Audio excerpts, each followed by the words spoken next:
បងសុំទិញម្ដងអូខេអរគុណ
សូមគោរពជំរាបសួរបងប្អូនអរគ្នាហ្នឹងហើយឥឡូវ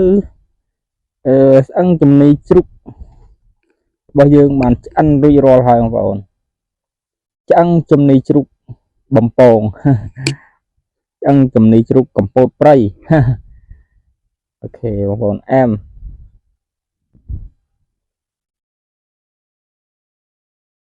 បាទនេះគឺជាឆ្អឹងចំណីជ្រូកប្រព័ន្ធណាបងប្អូនប៉ុន្តែបានប៉ិនកភួនដៃ Oh my god ចំណីជ្រូកបងប្អូនអូខេតបងប្អូនមកញ៉ាំជាមួយខ្ញុំទាំងអស់គ្នា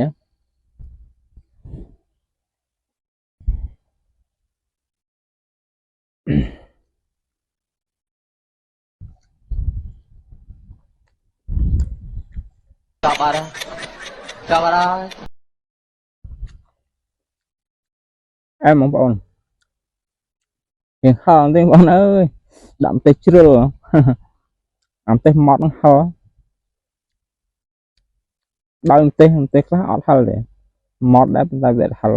តែនេះហល់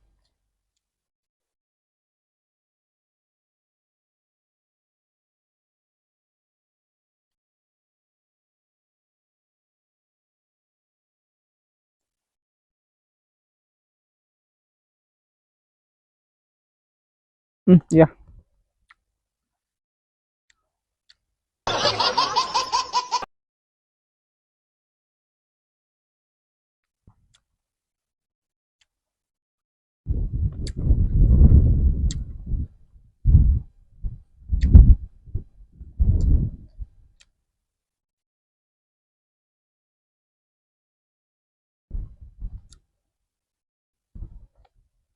là vậy nóng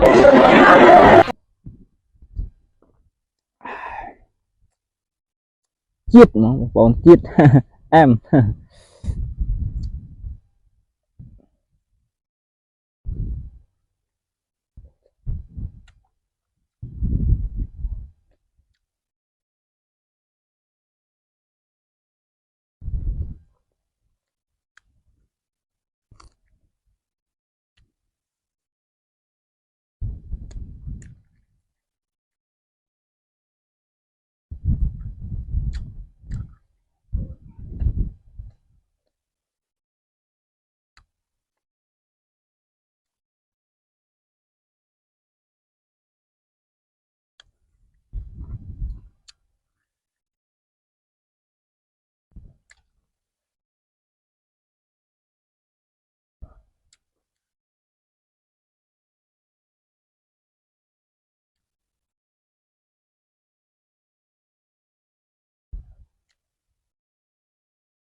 không bọn thằng em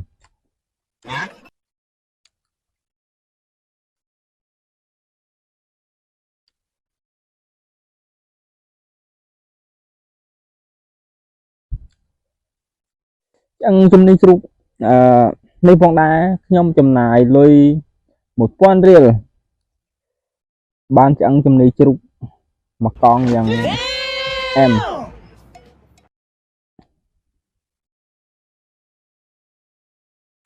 Oh my god! អូតា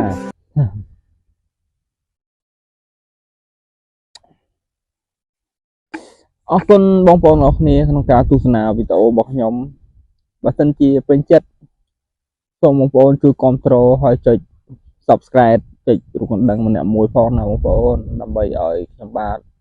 មានកម្លាំងចិត្តនៅក្នុងការផលិតវីដេអូបន្តទៀតសូមអរគុណបងប្អូនអរគ្នា